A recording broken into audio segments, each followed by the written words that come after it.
Disney Moana, A Day with Mona. Adapted from story written by Courtney Carbone.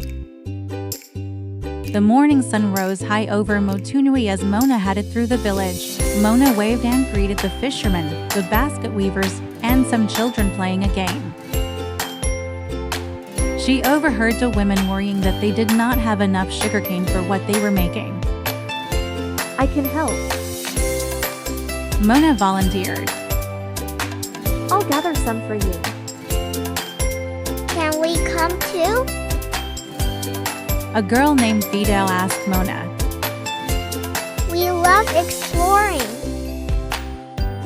As long as your parents don't mind. Mona said she checked with their parents, who were working nearby, and they nodded their approval. Great news. Mona said.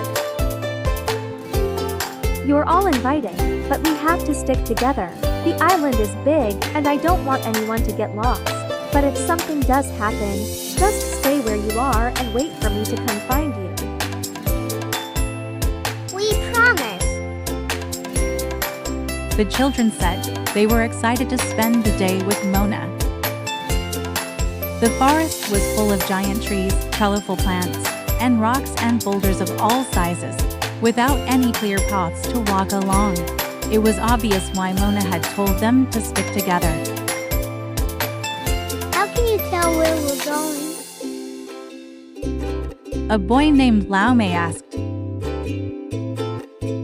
I look for visual signs, and I remember them.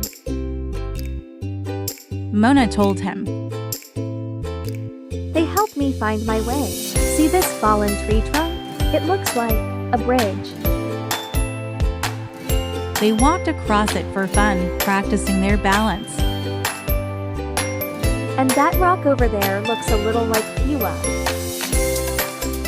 Not far from there, she pointed to a clump of vines that resembled the village rooster. Hi hey, the kids loved Piwa and hi hey, and could picture them as if they were right there.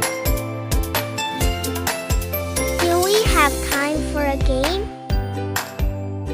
A girl named Messina asked. Mona figured a quick game wouldn't hurt. How about a round of hide and seek? She asked. Yes.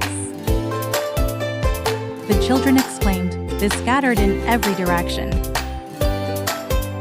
But stay close by. Mona called after them.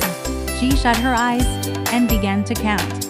While he was looking for a place to hide, a boy named Toa saw a colorful bird he'd never seen before. He wondered if it had blown to their island during a storm. It was so captivating that the young boy forgot all about the game. Instead, he began to follow the bird. Time's up. Mona yelled. She opened her eyes and began to look for the children. First, she noticed a bush that couldn't stop giggling. Next, she spotted a set of eyes peeking out from behind that basket. Then she glimpsed a pair of feet under a large pile of leaves.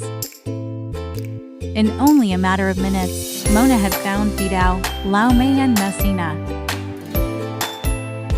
That meant only Toa was left, but no matter where she looked, Mona couldn't find him. Good job, Toa. You found the best hiding spot. You can come out now. Mona said, but he didn't appear. Mona was worried he might be lost. She took a deep breath.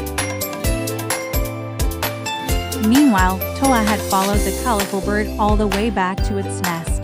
He was so proud of his discovery that he turned around to show his friends. But then he realized he was all alone. He remembered what Mona had said earlier about waiting for her to find him. So he sat down on a rock, hoping his friends would arrive soon.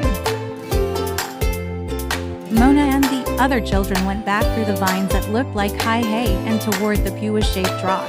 It was there that Moana noticed some bright blue feathers. Maybe he went this way, she said. They picked up the feathers and continued walking. Not far away they came upon another clearing. And there was someone familiar sitting on a rock. Toa. Fidel cried as Mona hugged him. They were relieved he was found safe and sound. I'm sorry. He said, I didn't mean to go off so far. I was following that bird, and it ended up here. He pointed to a nest in a tree hollow. Mona looked up to see a bird with several baby chicks. Toa had stumbled upon a mother bird as she was returning to her family. Well, it looks like everyone is back together again. Mona said, smiling. Look over there. Said Fidel. That's the tallest grass I've ever seen. Added Messina. Mona followed the girls and couldn't believe her eyes. Thanks to their unexpected detour, they had found a shortcut to the sugarcane field. This is exactly what we're looking for. Mona cheered. She broke off pieces of sugarcane stalks and passed them to the children, who ranged them in piles. After they gathered as much as tire arms could carry, it was time to head home. Before we go, Mona said, let's create a sign to mark this new shortcut. They carved an outline of the bird into the ground with sticks. Finally, they stuck the blue feathers they'd collected in the ground next to their new landmark.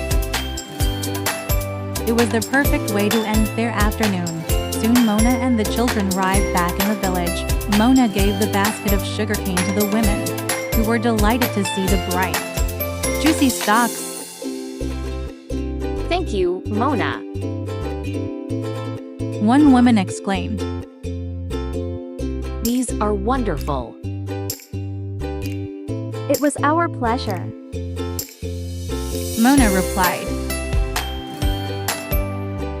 After they said goodbye, Mona gave each child a hongi, pressing her nose against theirs.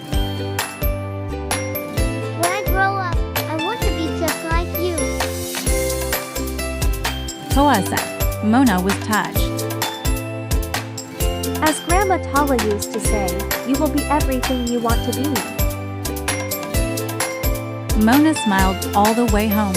Her heart felt as full as the basket of sugarcane.